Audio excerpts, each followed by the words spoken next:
महाराज जी कहते बोले महाराज जी हमारा पूजा पाठ होते लेकिन कमती होते तो कदे मन करते कदे मन नहीं करे। बड़े आदमी का डर थे, गरीब आदमी नहीं कर सके। बोले कैसे?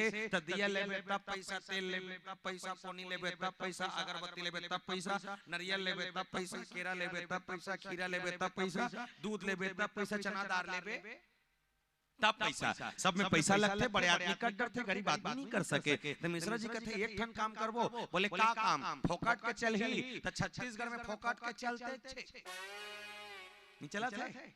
चला थे। कैसे? चाउर मिला थे,